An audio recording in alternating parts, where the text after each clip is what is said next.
दिनांक 2 जुलै 2025 रोजी सायंकाळी 5 वाजेच्या सुमारास गॅलेक्सी अपार्टमेंट येथे वॉचर म्हणून नेमणुकीस असलेले वांद्रे पोलीस ठाण्याचे पोलीस शिपाई क्रमांक 080294 साईनाथ देवडे हे गॅलेक्सी अपार्टमेंट समोर असलेल्या प्रोमेनेड परिसरात गस्त करत असताना त्यांना समुद्राच्या पाण्यात एक महिला बुडताना आढळल्याने त्यांनी त्वरित धावत जाऊन पाण्यात उडी मारून त्या महिलेस पाण्याबाहेर काढली। सदर महिला अर्धवट शुद्धीवर असल्याने तिला त्वरित वांद्रे 5 मोबाईलच्या सहाय्याने भाभा हॉस्पिटल येथे नेण्यात आले।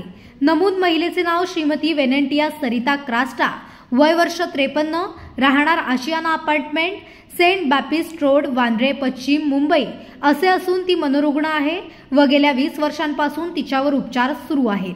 दिनांक 2 जुलै 2025 रोजी सायंकाळी 5 वाजेच्या सुमारास ती बँडस्टँड परिसरात फिरत असताना कोणीतरी अदृश्य शक्ती तिचा पाठलाग करत आहे असे तिला जाणवले व घाबरून तिने समुद्राच्या पाण्यात उडी मारली। त्याच वेळी पाण्यात गटांगळ्या खात असताना तिला पोलीस शिपाई क्रमांक 080294 साईनाथ देवडे यांनी पाण्यातून बाहेर काढले। सदर महिलेची प्रकृती स्थिर असून याबाबत तिच्या नातेवाईकांशी संपर्क साधून चौकशी केली असता याबाबत त्यांचा संशय अथवा तक्रार नसल्याचे त्यांनी सांगितले आहे।